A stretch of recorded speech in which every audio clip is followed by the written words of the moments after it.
नमो नमः। आज हम लोग नवग्रह के रत्न के बारे में जानेंगे। सोने की अंगूठी में रत्न जड़ने के स्थान पर रत्नों के जड़ने के लिए 9 कोष्ठों के सुंदर कोनों वाला चतुष और अष्टदल कमल आदि के आकार का किसी बुद्धिमान शिल्पकला प्रयोग स्वर्णकार से युक्त की प्रशंसा के लिए पूर्व भाग में हीरा, चंद्रमा की तुष्टि के लिए अग्निकोण में सुंदर मोती, मंगल की प्रसन्नता के लिए दक्षिण में मूंगा, राहु के प्रत्यर्थ नैऋत्य में गोमेद, शनि के प्रत्यर्थ पश्चिम में सुंदर नीलम, केतु के प्रसन्नार्थ वायव्य में वैदुर्य, गुरु के प्रत्यर्थ उत्तर में पुष्पक यानी पूर्वराज, बुध की प्रतिनार्थ ईशान कोण में पन्ना और सूर्य के प्रत्यर्थ बीच में माणिक की जलवाकर रत्नों की प्राण प्रतिष्ठा करके धारण करना चाहिए। इस श्लोक में नवग्रह की अंगूठी या नवग्रह यंत्र की अंगूठी कहते हैं।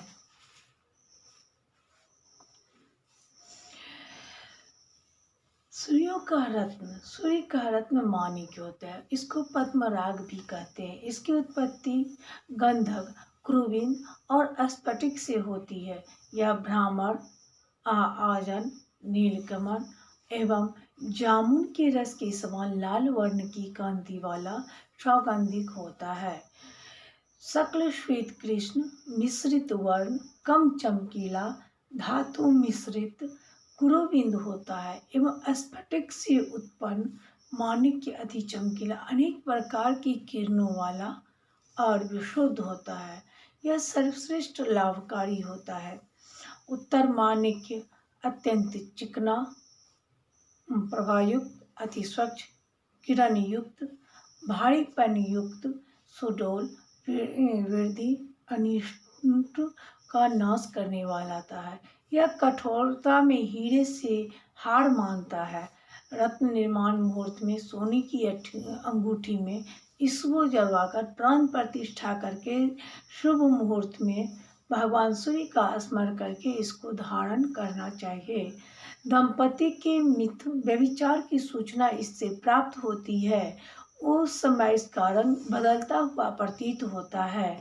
8वें स्थल में सूर्य या अष्टमी हो तो माणिक्य नहीं पहनना चाहिए।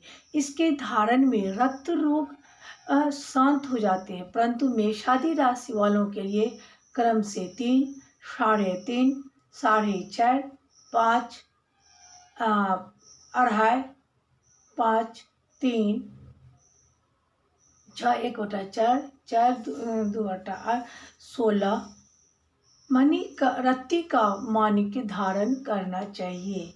यानी जितने भी ग्रह हैं उन सब के लिए अलग अलग रत्ती का मान होता है। उस तरह से रत्ती का माणिक्य पहनना चाहिए, धारण करना चाहिए। चंद्र का रत्न मोती, हाथी, सांप, सीपी, शंख, मेघ, बांस, मछली और सुअर इतने स्थानों से मोती उत्पन्न होता है। इनमें सीपी का मोती सर्वश्रेष्ठ माना जाता है। सिंघल, पारसी, सौराष्ट्र, ताम्रपर्णी, नदी, पारसव, कौवेर, पांड्यवाटक एवं हेम इन देशों में मोतियों की खानें होती हैं। अच्छे जाति के मोती को चांदी की अंगूठी में गुरुवार, रविवार, पुष्प नक्षत्र के योग में धारण करना चाहिए।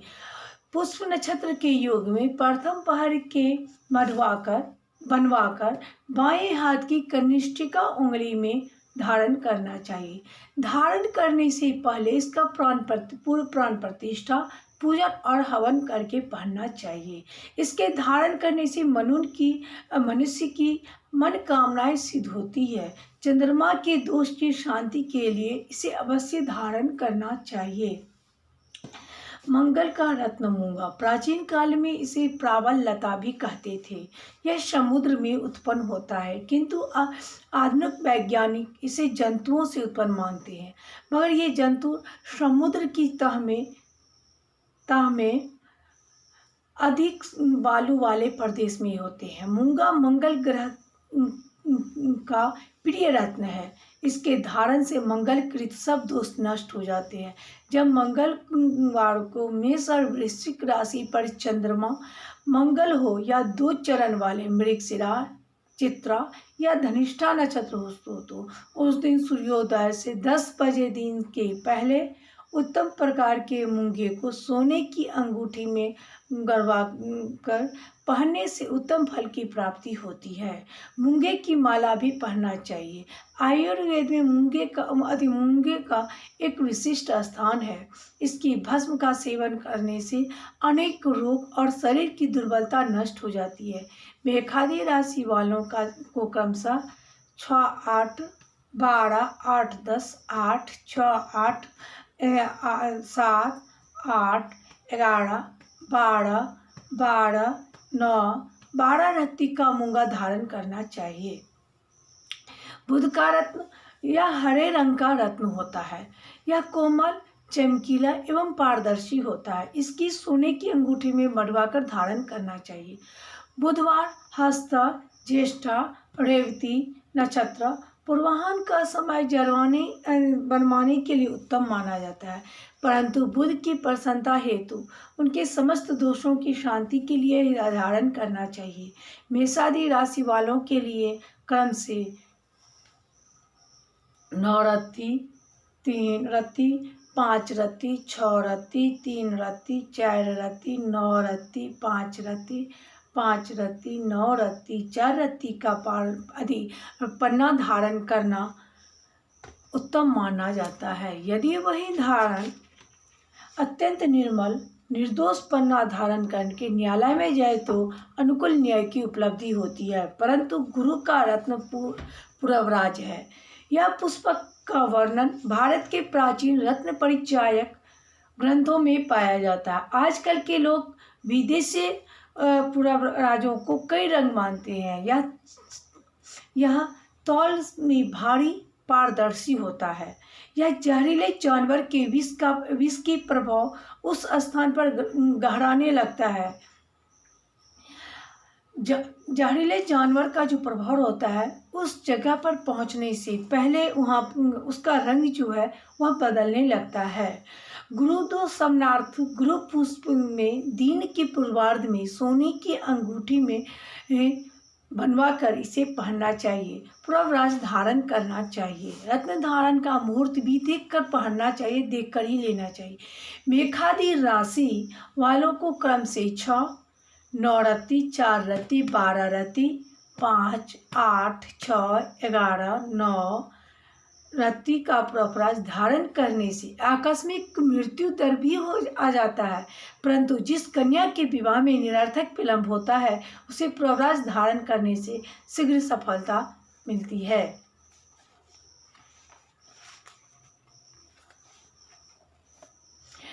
शुक्र का रत्न हीरा। हीरा अत्यधिक कठोर रत्न होता है। हीरा की कठोरता के बारे में किसी कवि ने कहा था, हीरा वही घन चोट न फूटे, वह खानों से निकला जाता है एवं परिष्कृत करने पर इसका मूल्य और गुण बढ़ जाता है। यह शुक्र दोष का सामक है। पति पत्नी के परस्पर प्रेम का वर्धक होता है, काम कला में सशक्त बनता है, परंतु भूत प्रेत बाधाओं को नष्ट करता है। इसकी भस्म का आयुर्वेद में बड़ा महत्व है, जो अनेक राजरोगों को दूर कर देता है। इसमें अनेक गुण दोष होते हैं। वो दोष मुक्त हीरा सोने के अंगूठी में जरवाकर शुक्रवार, भरणी, पूर्वा फाल्गुनी, पूर्वाषाढ़ नक्षत्र में रत्न धारण मुहूर्त में धारण करने का विधान है। इसके भी प्राण प्रतिष्ठा की जाती है। आकार भेद से इसके 9 देवता और के 4 वर्ण माने जाते हैं। शनि का रत्न नीलम होता है। भारत के कश्मीर में बहुत ऊंचाई पर इसकी खान है। वहाँ का उत्तम नीलम सर्वश्रेष्ठ माना जाता है। सभी रत्न गुण दोष युक्त होते हैं। अथवा शनिवार निर्दोष नीलम को मकर कुंभ के शनि में यह स्थिति लगभग 25 वर्षों में आती है। अथवा शनिवार, चित्रा, स्वाति, विशाखा, श्रवणा, धनिष्ठा नक्षत्र में सोना या पंच धातु की अंगूठी में मढ़वा कर धारण करना चाहिए। जन्म समय में जिस राशि पर शनि हो उसके अनुसार उसकी तौल होनी चाहिए। मेघादी राशि के लग्न में शनि की राशि से क्रम से 4-4, 3-7-7, 3-5-9, 5-9-9, 5 रत्ती का नीलम धारण करना चाहिए। धारण करने के बाद इसका अच्छा बुरा प्रभाव पड़ने लगता है, इसलिए धारण करने से पहले इसकी परीक्षा कर लेनी चाहिए। यदि इसे धारण करने से पहले इसकी परीक्षा करने लायक सोते समय स्वच्छ वस्त्र में बांध कर अपनी दाहिनी भुजा पर बांध कर सो जाना चाहिए। यदि स्वप्न दिखाई पड़े तो उत्तम, दुस्वप्न दिखाई पड़े तो अनिष्ट कारक माना जाता है। गोमेद यह हिमालय पर्वत पर पैदा होता है। इसका गोमूत्र के समान स्वच्छ रंग होता है। वह भी गुणदोष से मुक्त नहीं है। स्वच्छ गोमेद धारण करने से राहु ग्रह जनिष्यमान समस्त रोग शांत हो जाते हैं। राज्य कर्मचारी, वकील, न्यायाधीश आदि को इसके धारण से बहुत बड़ी मदद मिलती है। इसके धारण में मृगी, बवासीर, तिल्ली, वायु विकार आदि रोगों में आशा का लाभ होता है। इसको सोना या उत्तम लोहा या पंच धातु की अंगूठी में बुध या शनिवार को स्वाति या शतभिका आद्रा नक्षत्र के योग में बनवाकर पहनना चाहिए। जन्म काल में जिस राशि पर राहु होता है उस क्रम से निम्नलिखित तौल का 11, 6, 12, 15, 15, 12, 8, 9, 9, 11, 15, 15, 12 रत्ती का गोमेद धारण करने का उत्तम माना जाता है। कहा गया है केतु का रत्न वैदिर या लहसुनिया। केतु की प्रसन्नता के लिए लहसुनिया धारण करना चाहिए। बिल्ली की आंख के समान इसका रंग होता है। जिस दिन मेघ, मीन, धनु राशि एवं चंद्रमा हो उस दिन लोहे या सोने की अंगूठी में जड़वा कर इसे धारण करना चाहिए।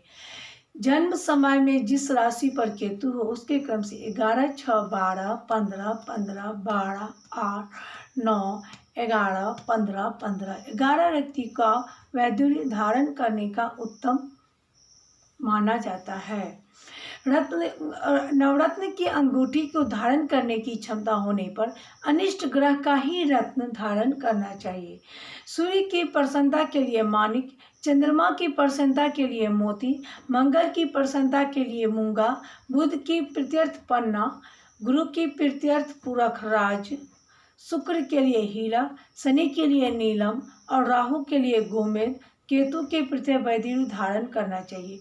यदि इन रत्नों को धारण करने की शक्ति हो तो बुध की प्रसन्नता के लिए स्वर्ण धारण करना चाहिए। राहु केतु की प्रसन्नता हेतु लज्जा व नीले रंग का नरम पत्थर, शुक्र और चंद्रमा की प्रसन्नता के लिए चांदी, गुरु के लिए मोती, शनि की तुष्टि के लिए निमित्त लोहा, सूर्य और भौम के लिए मूंगा धारण करना चाहिए। जन्म नक्षत्र के समय दिन नक्षत्र का 3 आवृत्ति गिनने के ताराएं होती है, अर्थात जन्म नक्षत्र से दिन नक्षत्र गिन कर 9 से भाग देने पर जो शेष तुल्य ताराएं होती है जिनका उस ताराओं को गणन कर उसके बाद धारण करना चाहिए।